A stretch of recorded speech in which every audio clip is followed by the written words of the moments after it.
예, 안녕하십니까. 오늘은 12장입니다. 12장 미래교회 사색적인 꿈. 이게 제가 보니까 13장으로 다 끝납니다. 그리고 제일 끝에 후기가 있어요. 근데 이제 후기가 사실은 중요합니다. 짧은데. 그런데 그것도 역시 읽어야 되는데 다음번 13장이 조금 좀 길어요. 근데 이렇게 내용은 내용은 핵심적인 얘기는 이미 여러분들 다 알고 있습니다. 아, 외부적으로 그러니까 쉽게 얘기해서 이제 지금 여러분들 그 뒷부분에 이 배경에 제가 가지고 온 이 교회가 굉장히 작죠. 굉장히 스몰 처치라고 이제 이야기할 수 있는데 이게 이제 LA에 있는 그 교회입니다. 교회인데 이제 브라운 처치라고 브라운 교회예요. 근데 이제 이 안에서 과거에 이제 그 LA 그 타임스에서 이제 신문에서 발췌된 것들을 제가 이제 가지고 왔는데 이 교회에서 과거에 옛날 무슨 대통령 있잖아요. 로널드 레이건이라고 그 사람하고 이제 낸시 그 사람이 이제 결혼한 곳이래요, 이가. 그래서 나름대로 히스토릭 사이트다 해가지고, 그러니까 역사적인, 자리라는 거죠. 역사적인 자리라 해갖고 이제 이 교회가 계속 있고 24시간 내내 개방하는 교회였는데, 지금 코로나 이후에 밤 10시부터 이제 8시까지 개방하지 않고 문을 잠근다. 그래서 교회를 좀 더 쾌적하고 깨끗하게 마련을 하고 나머지는 계속 교회를 열어놔서 사람들한테 기도할 수 있는 공간을 허락한다. 이제 그런 내용입니다. 그런 내용인데 여기서도 이제 한 분이 기도하고 계십니다. 기도하고 있죠. 기도하고 있으면서 도시의 생활 공간 안에서 교회가 어떤 그 뭐라 그럴까요? 하나님과 인간을 딱 교회가 중재를 한다. 그러면서 하나님은 저 하늘 꼭대기에 있고 교회가 딱 여기 있어하고 중재를 한다는 그런 시스템적 교회가 아니라 이렇게 삶의 그 영역 안에서 들어와서 이 안에서 내가 하나님의 일부다 하는 것을 확인하고 돌아가는 그 시간이 되어야 된다. 이제 이 전체적으로 그렇죠. 그래서 하나님이 어떤 저 위에 하늘 우주 공간 위쪽에 계시는 분이 아니라 우리 안에 계시다. 라는 그 속에서 또 우리가 그 안에서 실제하면서 하나님과 경험하면서 살아가잖아요. 그러면 하나님을 보여달라. 아니면 내 체험밖에 보여줄 게 없는 거예요. 이분도 마찬가지입니다. 그래서 결국은 체험밖에 얘기할 게 없다. 이런 이야기를 하는 거예요. 그러면 이제 구체적으로 그렇지만 우리를 끌고 나가시고 우리와 함께 하시고 우리와 이제 같이 가신 하나님이 어떤 존재일 거 아니냐. 이제 우리는 여기에 대해서 이제 언어를 구성해야 되고 말을 만들어야 되고 신학을 형성해야 된다는 겁니다. 과거와 같이 위에 딱 있다고 설정해 놓고 하늘 보좌를 그려 놓고 그림을 쭉 그리고 그것이 우리의 머리에 이미지에 들어오고 교회를 화려하게 꾸미고 교회 성직자들이 그 가운데 중재적 위치를 차지하면서 권력을 행사하는 이런 시대는 다 끝났다는 거예요. 예. 이미 우리 이런 시대는 다 끝났잖아요. 저기 저 로켓가 위쪽으로 올라가고 그러면서 우주 공간에 딱 들어가 보니까 무슨 천국이 그 위에 없더라. 아무것도 없더라. 하는 거잖아요. 비행기만 딱 타고 봐도 구름 위의 세상을 볼 수 있고 거기서 이제 나중에 우리가 왜 그러면 지구의 색깔, 이 하늘의 색깔은 파랄까? 이걸 가지고 이제 태양에 의한 그 빛이 굴절돼 가지고 나타나는 현상이다. 이런 것들 이미 다 알고 있지 않습니까? 그러면 하나님께서는 어디 계실까? 우리의 마음에만 계실까? 막 이렇게 이야기하는 게 어떤 거예요? 경험하면서 알아가는 거죠. 이 우주도 하나님의 섭리하에서 움직인다라고 봅니다. 이제 궁극적으로 띠아르디 샤르덴 같은 그러한 분은 저기 제가 책을 써가지고 이제 거기서 잠깐 소개를 했는데 이 우주가 대폭발이라는 것도 물론 이제 다 가설입니다. 대폭발에 의해서 지금까지 이렇게 확장이 돼 왔지만 끊임없이 우주가 생성돼 나가고 있다는 거죠. 예. 그냥 우주가 뻥하고 대폭발이 처음에 뻥하고 터지면서 그냥 팍 흩어지고 그냥 끝나는 게 아니라 만들어져 가고 있잖아요. 예. 그 만들어져 가고 있는 그 모든 거를 그 사람은 뭐냐면은 방사 에너지라는 표현을 써요. 두 가지의 에너지가 있다는 거예요. 하나는 방사 에너지, 집중하는 에너지가 있고요. 하나는 뭐냐면 이탈하려고 하는 에너지. 쉽게 얘기해서 우리 저기 어, 약 같은 거 그런 이야기라면 부작용이라고 이야기할 수 있겠고요. 한쪽에서는 엔트로피라고 얘기할 수 있겠죠. 그쪽에서. 예. 그러니까 부수적 에너지예요. 바깥으로 끌리는 에너지예요. 하나는 집중하는 에너지예요. 근데 집중하는 에너지가 우수해가지고 나중에 샤르덴 같은 경우에 어디로 갑니까? 우주적 그리스도로 향해서 나아간다는 거예요. 크라이스트 오메가라고 합니다. 오메가 포인트를 향해서 그리스도께서 그쪽에서 우리를 끌어 잡아당기신다는 거예요. 여기까지 생각한 거예요. 그렇게만 안다는 거예요. 우주를 바라보면서 하나님을 그렇게 이해하고 있다는 겁니다. 그러니까 이해하고 있는 것만큼만 아는 거죠. 그렇죠? 뭐 그거를 뭐 우리들한테 보일 수도 없고 그렇지만 가만히 저기 이 우주의 생성이라든지 지금 이 중력이라든지 이런 것들을 보니까 결국은 그렇더라. 네. 그리고 지구라는 것도 마찬가지잖아요. 지구가 지금 벌써 이제 올해가 2026년 새롭게 시작을 해서 이제 작년에 여러분들 뵙고 지금 새롭게 새해에 뵙는데 지금 그 태양 주위를 돌아가는 것도 일정하게 돌아가지 않습니까? 물론 조금씩 틀리지만 그래도 이 패턴대로 움직이면서 봄, 여름, 가을, 겨울이 있고 이 예측 가능한 형태에서 이 문명이 만들어지고 인간의 삶과 동물들의 삶도 만들어지는 거 아니에요. 식물들도 만들어지는 거 아닙니까? 그러면서 생태계가 존재하면서 쭉 가는 거잖아요. 물론 여기에 저항하는 에너지가 존재를 하겠죠. 그렇지만 샤르댕은 그걸 그렇게 보지 않은 거예요. 결국은 그래서 모든 것들을 통합하는, 우주 전체를 통합하면서 끌어안는 그 하나님에 대한 이해를 그렇게 이야기했던 겁니다. 그러면서도 이것이 구체적이진 않지만 아는 것만큼만 아는 식으로 그 사람 그렇게 구성했잖아요. 이렇게 우리 하나님을 이해해 가는 겁니다. 그러면서 이 안에 계신 하나님 안에서 우리가 또 하나님의 현존 안에 살아가는 거예요. 이렇게. 이제 이것이 구체적으로 구성되어 있는 게 신학이죠. 그런데 이런 형태의 신학은 이미 다 나와 있습니다. 이분이 오늘 쭉 얘기하는데 그 의미적 해석이라든지 이런 건 다 돼 있어요. 그리고 저도 설교를 그렇게 하고 있어요. 그러면서 이제 신학을 딱 구성을 하면서 예배도 구성하면서 나가야 된다는 거죠. 근데 과거와 같은 방식과 생각과 이미지를 가지고는 살아가기가 쉽지가 않다. 기독교가 생존하기가 쉽지가 않다. 그런 얘기입니다. 오히려 이렇게 작은 교회, 우리 교회와 같이 이렇게 다 이야기할 수 있고 이 측면 안에서 하나님과 동행하며 살고 이러한 삶이라는 것들이 곧 우리 자신의 라이프 스타일이다. 우리 이렇게 살기로 했다. 하나님과 더불어 같이 사는 삶을 우리는 살기로 했다. 이것을 이제 알려주는 게 기독교적 삶이겠죠. 뭐 하나님 위해서 심판하니까 두려우니까 뭐 이렇게 이야기하는 과거적 방식이 아니라. 그래서 이제 그런 부분들을 우리가 오늘 쭉 한번 살펴볼 수 있도록 그렇게 하겠습니다. 그래서 미래교회는 어떻게 돼야 되느냐. 이미 사실 다 알고 있어요. 이미 중요한 건 이 책에서 다 나왔습니다. 나와 있는 그 내용들을 가지고 오늘 한번 조금 더 심도 있게 생각해 볼 수 있도록 그렇게 하겠습니다. 여기서는 이제 책 앞부분에 틱나탄이 살아계신 부처, 살아계신 그리스도라는 책 안에서 썼었던 그 부분을 인용하는 게 나와요. 그러니까 이제 틱나탄 스님이라는 분이 참 우리 교회도 좋은 교회죠, 그렇죠? 이제 스님 얘기하고 막 이렇게 이야기를 해도 괜찮으니까 아주 좋고 개방적인 교회가 된 것 같습니다. 근데 이 책 안에서 개신교 목사의 대화를 이야기하면서 이 사람 개신교 목사가 당신은 항상 감사하는 삶을 살고 있느냐 이렇게 물어봤대요, 틱나탄한테. 그러니까 굉장히 오만한 그 이야기죠. 사실은 이 사람은 굉장히 틱나탄은 유명한 사람이잖아요. 사실 유명한 사람이고 과거에 이제 제가 가끔 설교에 인용을 하는 토마스 멀튼, 이 책에도 이렇게 나와 있습니다. 토마스 멀튼도 이 사람에 대해서 굉장히 깊이 있게 이야기하고 있고 굉장히 높이 쳐주고 있는 사람이다. 아주 훌륭한 사람이다. 그러니까 훌륭한 나름대로 이제 불교적 영성가인데 그 사람한테 개신교 목사가 와서 당신 감사하는 삶을 살고 있느냐 이렇게 물어보더래요. 그러니까 이 양반은 이제 즉답을 피하면서 잠깐 생각하는 듯한 행동을 하니까 갑자기 당신은 그러니까 말이야 잘못됐어. 하나님께서 모든 걸 창조하셨는데 창조에 대해서 감사해야 될 것 아니냐. 이제 이렇게 이야기를 했다는 거예요. 그러면서 이제 물론 이분은 뭐 외부적인 하나님 뭐 저쩌고 얘기하는데 그 역시도 마찬가지예요. 사실 이 사람이 얘기하는 건 뭐냐면 신성을 여기서 얘기하고 싶어요. 여기서 이제 책에서는 얘기 안 하고 있지만 사실은 틱나탄은 우리가 알고 있는 유실론적 하나님을 넘어선 사람이다. 이런 표현들을 써요. 근데 그 이야기는 뭐냐면 우리가 과거에 책을 읽었을 때 마이스터 에카르트의 신과 신성을 이야기하면서 폴틀리의 말도 제가 곁들여서 여러분에게 말씀을 드렸습니다. 하나님을 넘어선 하나님이라고. 그러니까 제가 좀 아까도 얘기했잖아요. 그 샤르댕의 이야기를 통해서 샤르댕이 이해하고 있는 하나님이 그렇게 있잖아요. 그리스도가 이렇게 있잖아요. 그런데 그거는 그가 또 이해하는 형태의 그리스도일 뿐이고 하나님일 뿐입니다. 신성은 그것을 끊임없이 넘어서 있다는 거예요. 우리 하나님은 몰라요. 그래서 우리는 끊임없이 하나님께로 나아가는 겁니다. 그렇죠? 근데 이제 여기서 틱나탄도 일종의 우리가 알고 있는 기독교적 신이라는 형태보다도 어떤 면에서 만약에 그와 대화를 나눈다면 마이스터 에카르트의 신성과 하나님을 넘어선 하나님 쪽으로 나아가는 사람이라는 거예요. 이 사람은. 사실 그렇다는 거예요. 근데 기독교 안에서 자기가 정의한 하나님을 가지고 이게 기독교적 하나님이죠. 우리가 이해하는 하나님입니다. 이걸 가지고 나와 다른 사람들한테 적용할 수 있느냐 이제 그걸 묻고 있는 거예요.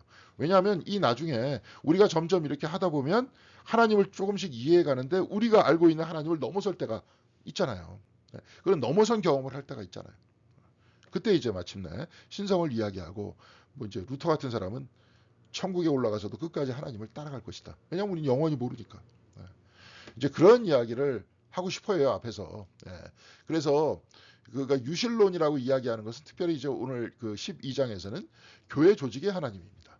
교회 조직의 하나님과 그래서 교회가 이렇게 조직이 돼 있잖아요. 근데 사실은 교회라는 것도 어떤 면에서 긍정적으로 살펴보면 교회와 교리라는 모든 측면들은 여기서 우리가 신앙생활을 해나가는 상태에서 나를 넘어서신 분, 그리고 내 안에 계신 분, 나를 포함하시는 분에 대한 이해를 돕기 위해서 그렇게 만들어진 거예요.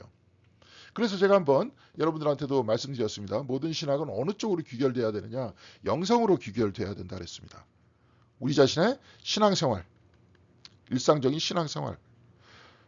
신앙생활 속에서 우리가 하나님을 이해하기 위해서 그렇게 교리와 신학이 구성이 되어 있는 건데, 이렇게 되다 보니까 나중에 이것이 어떤 뭔가요, 우리의 어떤 체험을 위해서 이렇게 만들어진 건데, 체험보다도 어떤 그것이 뭐라 그럴까요, 하나의 어떤 법과 같이, 어떤 단단한 그 어떤 것과 같이 우리를 짓누르기 시작했다는 거죠. 이제 그런 부분에 대한 문제 제기를 하고 있는 겁니다. 그래서 교회 조직적 하나님과 신비적 하나님, 우리가 체험한 하나님, 마이스터 에카르트가 이야기했던 하나님을 넘어선 하나님과 우리 자신의 근접, 생명의 근원이 되신 영, 성령이죠. 우리 기독교에서는 성령이라고 얘기했지만 아예 마이스터 에카르트는 그거보다 더 깊이 들어가는 거죠. 성령도 이제 개념상으로 우리를 위해서 딱 만들어가지고 영혼 이렇게 얘기했던 겁니다. 즉 우리는 하나님에 의해서 내가 있다는 거죠. 그게 내용이고 그게 본질이에요. 그러니까 그걸 추적하다 보니까 우리의 근원이 되신다, 근저가 되신다 이렇게 얘기했던 거죠.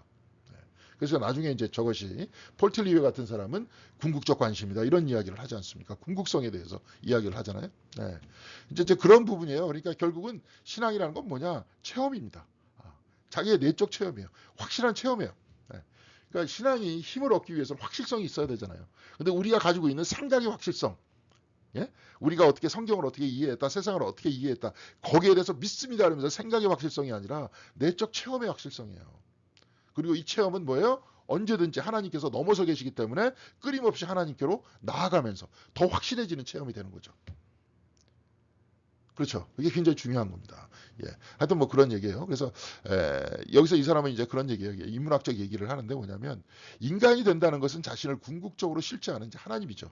것과의 관점에서 이거 궁극적 관심이에요. 이거 지금 폴틸리 얘기를 하는 겁니다. 지금 더 깊이 들어가면 마이스터 에카르트 얘기하는 거예요.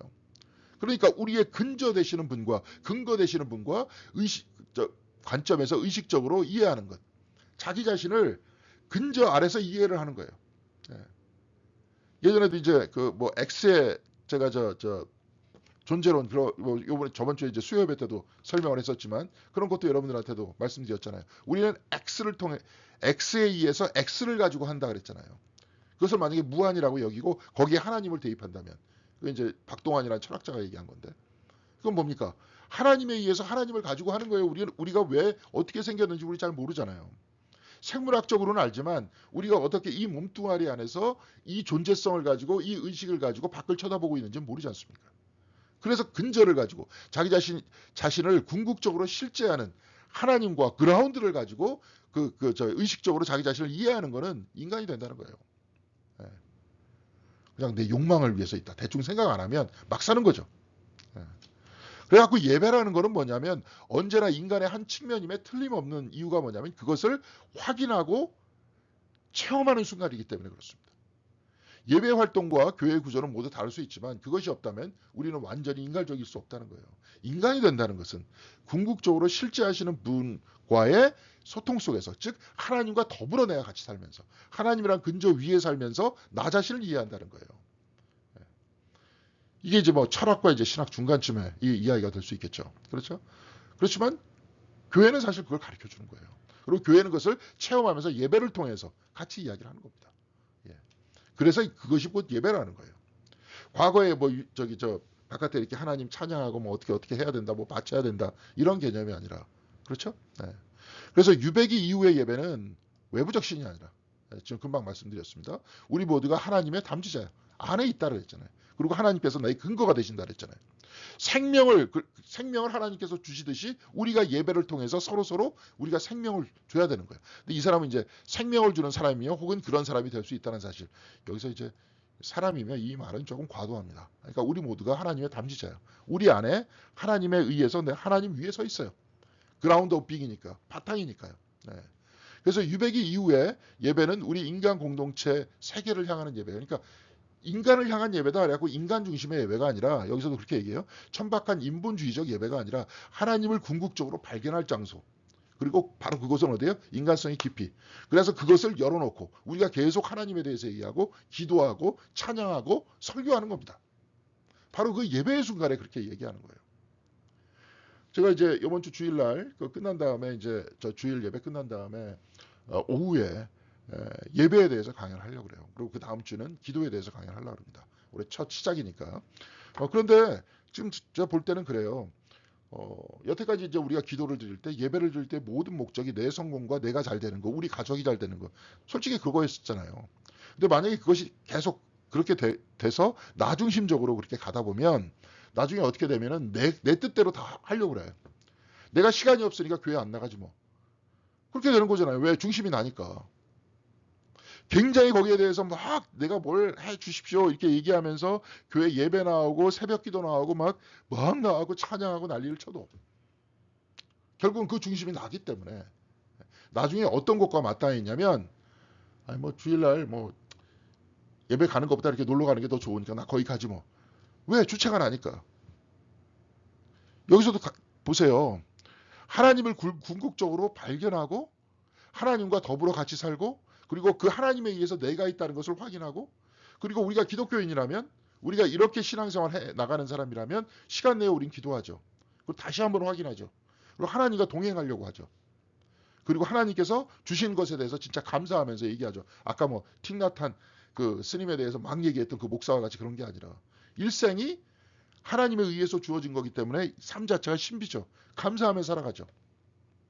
이렇게 살아나가려고 하는 거예요. 기독교 신앙은. 이렇게 살기로 한 겁니다.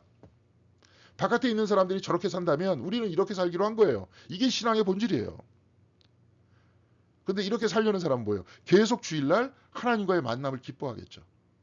그리고 그때 모든 사람들이 다 하나님에 대해서 얘기하면서 하나님에 의해서 내가 있다는 것을 확인하겠죠. 기도하겠죠. 그렇게 해야지 내가 여가가 있으니까 시간 나니까 교회 나가고 뭐 이렇게 헌금 내고 막 이러면서 이렇게 하고 나 때문에 뭐 어떻게 되는 거고 이건 잘못 이해하고 있는 거예요. 네. 그렇습니다. 그래서 예배 공동체 처음에 제가 여러분한테 말씀드리는 거는 이런 형태의 하나님과 더불어 같이 사는 삶이 되게끔 하기 위해서 예배가 있는 거잖아요. 그게 지금 안 되고 있다면 예배 더 참석하셔야 되는 거예요. 계속 참석해야 되는 거예요. 그리고 거기서 직분까지 받으셨잖아요. 그건 의무예요. 일부러 의무로 막 이게 끌고 가는 이유는 뭐냐면 체험하라는 겁니다. 그것 때문에 그런 겁니다. 그래서 교회 권위는 뭐 과거처럼 하나님을 대변하거나 하나님의 유일한 뭐 은총의 통로인 척 하려고 그런 게 아니잖아요. 여러분들 각자에다 하나님께서 내주하고 계시고 우리들한테만 그런 것이 아니라 모든 피조물들의 근원도 하나님이시고 근데 하나님은 한 분이시고 그것들을 확인하려고 하는 거잖아요. 그래서 나중에 그 눈이 확 열리면 모든 피조물을 볼 때나 길거리에 다닐 때나 내가 하나님 안에 있고 하나님과 더불어 같이 산다 하는 기쁨과 신비 속에 살아가는 거잖아요. 천국인 이유가 뭡니까? 천국이 기쁨의 장소인 이유가 뭐예요? 하나님 계셔서 그렇다. 그럼 지금도 하나님 같이 계시잖아요. 이걸 가지고 이제 기독교 신학적으로 얼레디 나디에이라 그러죠. 그런데도 완전히 하나님의 정의가 여기 실현되지 않았다. 근데 그럼에도 불구하고 우리 하나님과 더불어 같이 산다. 그러면서 완전한 정의가 실현되는 그 나라를 위해서 우리가 같이 기도하고 같이 노력하면서 간다. 이 얘기 아닙니까? 그게 이제 신앙생활 아니에요? 그렇게 이제 뭐 하나님을 대변하거나 하나님의 유일한 윤총의 통로다 교회가 그렇게 돼서 여기서 벗어나면 당신 큰일 나. 막 이렇게 얘기하는 과거의 이야기가 아니라 교회는 성경이 그 믿음의 조상들이 하나님을 예비하기 위해서 추구했던 기록, 구했던 기록이 있고 전통이 있잖아요. 그렇죠? 그러니까 그걸 소중히 여겨야 되는 거 아니에요. 목사도 마찬가지입니다. 뭐 하나님과 인간의 중간에 서 있어가지고 뭐 이렇게 하면서 거기서 권위를 부리는 사람이 아니라 거기에 대해서 전통과 기록들을 공부를 좀 많이 한 사람이잖아요. 가지고 있는 사람들이잖아요. 거기에 대해서. 그리고 저같이 예를 들어서 종교학과 영성신학을 전공한 사람 같은 경우에는 어떻게 얘기합니까? 거기에 대해서 체험에 대한 각각의 영역에 대해서 잘 알고 있는 사람이잖아요. 그리고 이런 형태의 예배와 신앙적 삶에 대해서 알고 있는 사람 아닙니까? 그것을 또 전통 속에서 어떻게 기록하고 있고 사람들은 거기에 대해서 더 깊이 이해하기 위해서 책을 썼고 책을 통해서 공존하고 있고 서로 이야기하고 있고 이러는 거 아니에요? 그 측면에서 목회자를 존중해 주는 거죠. 그것을 권위를 인정해 주는 거죠. 그게. 교회도 마찬가지로 그것을 담지하고 있기 때문에 가지고 있기 때문에 인정하는 겁니다. 그냥 이것이 이제 어떻게 뭐 음모론적으로 뭐 교회 뭐 어쩌고 그런 게 아니라 그래서 예배의 변화는 과거의 의식에서 생겨난 하나님 체험을 설명하는 것에 초점을 맞추는 것이 아니라 체험을 설명하는 것이 아니라 하나님 체험 자체에 초점을 맞춰야 된다는 거예요. 이게 굉장히 중요한 얘기입니다. 네. 아까도 얘기했지만 제도로서의 교회가 아니라 마이스터 에카르트와 같은 뭘 이야기하는 거예요. 하나님, 내 자신의 근저로서의 하나님을 어떻게 해야 된다는 거예요. 체험해야 된다는 겁니다. 여러분들 스스로가. 제가요, 예전에 이제 좀 번역되지는 않았는데 Religion in Modern Times라고 있어요. 그 이제 제가 다녔던 랭캐스터 대학교 거기 있는 선생님들이 쓰신 책인데 그 한 300여 권의 책을 이렇게 쭉 모아가지고 종교를 세 가지로 나눴습니다. 차이 중심의 종교, 그 다음에 영성 중심의 종교, 인본주의 중심의 종교. 근데 가장 지금 발전하지 못하고 있는 종교가 한마디 신앙 형태가 인본주의 중심이라는 거예요. 이거 왜 그러냐면 쉽게 얘기해서 그 인본주의 같은 경우에 어떤 거냐면 뭐 유치원이라든지 뭐 봉사센터라든지 뭐 이런 것들을 이제 교회 안에 유치해 가지고 그런 것들 하면서 봉사하면서 이렇게 한다는 거야. 근데 이게 제일 발전하지 못하는 이유가 뭐냐면 현실적으로 이런 것들이 이제 교회 밖에 다 생겼어요. 뭐 유치원도 생겼고 뭐 도서관도 생겼고 다 생겼어. 그렇기 때문에 교회 안에 들어와서 뭐 안에 우리 교회도 옛날에 저 1층에 아주 그냥 곰팡이 냄새 나는 책들이 있었잖아요.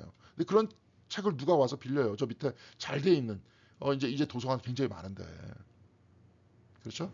또 그런 부분이 있고 두 번째는 그렇게 인간 중심으로 하다 보니까 명확한 게 없어. 예. 신앙을 갖는 이유 중에 하나가 명확한 것을 찾는 거예요. 그러니까 근본주의 중심의 종교는 뭐냐면 성경이라든지 교회 안에서 찾으려고 그랬어 자꾸. 근데 오히려 역설적으로 그것이 더 발전을 해. 근데 발전을 하게 되면서 그런 것들이 굉장히 배타적인 신앙세계 안에서 그것이 막 발전하는 것 같지만 그렇지만 반발도 더 커요. 네. 그렇죠? 지금도 이제 기독교에 대해서 막 비판하는 사람은 기독교인이 뭐 때문에 그렇다는 거야. 이게 배타적이고 자기밖에 모르고. 지금 한국의 교회가 대부분 그렇기 때문에 막 발전하다가 지금 이제 이런 식의 어떤 역풍을 맞는 거죠. 근데 두 번째, 영성 중심의 종교는 뭐냐면 똑같이 확실성을 찾는데 뭐에서 확실성을 찾느냐? 하나님 체험 자체에 확실성을 찾는 거야. 쉽게 얘기해서. 내적인 체험 자체. 네. 다양성도 받아들여. 아까도 얘기했지만 창조주 하나님 우리만 만든 게 아니에요. 모든 피조물을 다 같이 만들었어요. 그 안에 우리가 있어요. 네. 그렇죠? 그 안에 있는 하나님을 우리가 어떻게 같이 만날 것이냐. 같이 어떻게 연대할 것이냐. 이것이 이제 예배가 되고 활동이 되는 거예요. 근데 이런 데는 지금 다시 커져요. 그러면 나와 다른 사람들을 충분히 인정을 해주고 나는 하나님을 확실하게 믿고 경험하면서 가기 때문에 나 자신의 어떤 삶에 대해서 이렇게 쭉 이야기할 때 어떨까요? 나는 흔들리지 않잖아요. 그리고 하나님과 더불어 같이 살면서 그 삶이 행복하잖아요. 그렇죠? 이게 진짜 이제 여기서 행복이 진짜 나오는 겁니다. 여기서 행복이 나오는 거예요. 이제 그런 신앙의 형태가 발전하고 있다. 우리는 그럼 뭘 선택해야 될 것 같아요? 배타주의를 선택해야 될 것 같아요? 아니면 체험을 선택해야 될 것 같아요? 나와 다른 사람을 충분히 받아들이면서 나는 충분히 기뻐하면서 다른 사람과 같이 이야기를 나누면서 그럼 이 사회적으로 보더라도 굉장히 건전한 신앙이 되겠죠. 건전한 종교가 되겠죠. 아까도 얘기했지만 인간이라는 것은 자기 궁극성과의 만남을 통해서 나아가는 사람이 아주 진지하게 삶을 살아나가는 사람인데 막 사는 사람이 아니라 그러면 진지한 인간이 되면서 그리고 이 사회 공동체를 위해서 진짜 봉사하는 사람이 되면서 그렇죠. 그리고 나와 다른 사람을 인정해주고 포용해가면서 이런 신앙이 미래의 신앙이 돼야 되는 거 아니에요. 이런 신앙이 되자는 거예요. 우리 교회도 한마디로. 예, 그런 얘기입니다. 그래서 하나님 체험이란 경외감과 놀라움의 삶을 한계나 시간을 초월하는 상태 속으로 들어가도록 인도하다. 여기서 그렇게 썼어요. 이게 우리 과거에 창조 형성하면서 다 얘기했습니다. 이걸 뭐라고 얘기합니까? 긍정의 길이라 그랬잖아요. 예, 예, 긍정의 길. 아이고 이상하게 됐습니다. 긍정의 길이요.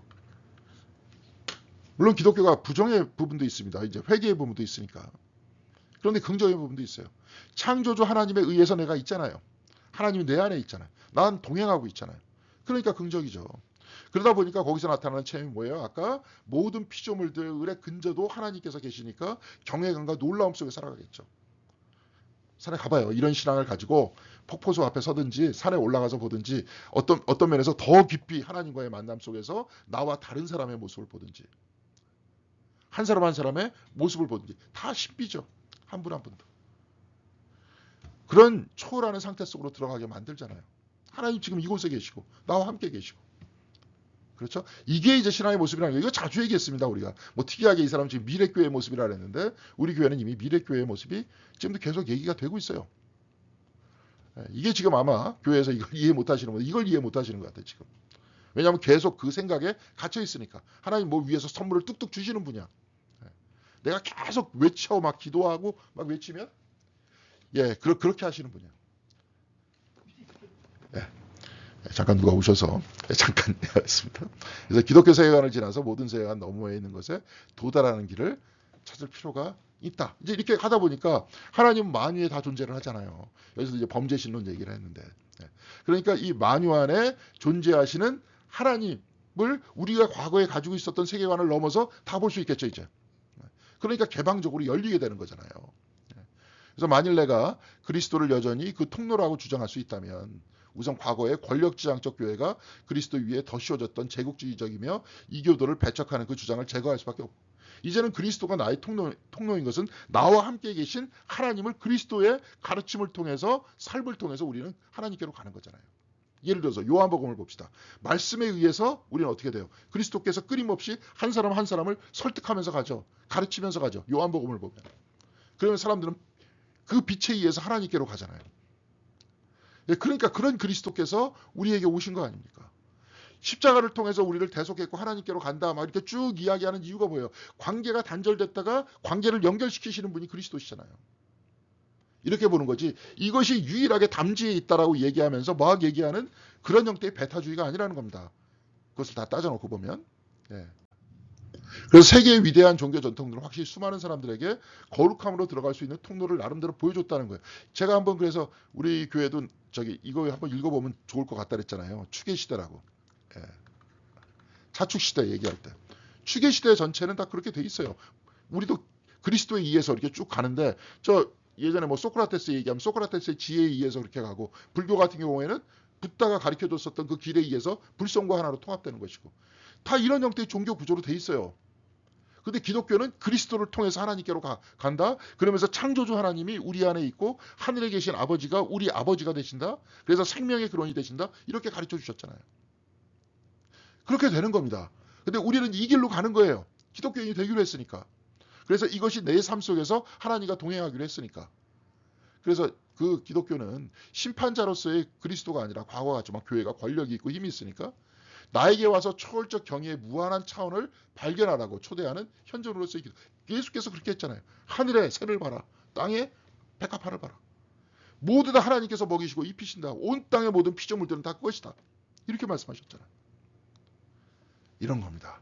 그래서 이제 이분이 쭉 이제 의미들을 다 해석하고 있는데 이건 어렵지 않아요. 우리 교회력도 이미 얘기하고 있어요. 예수의 출생은 뭐예요? 이번 크리스마스 때 설교 때도 그렇게 했습니다. 무한자가 유한함 안으로 들어와서 우리를 무한과 연결시키는 것.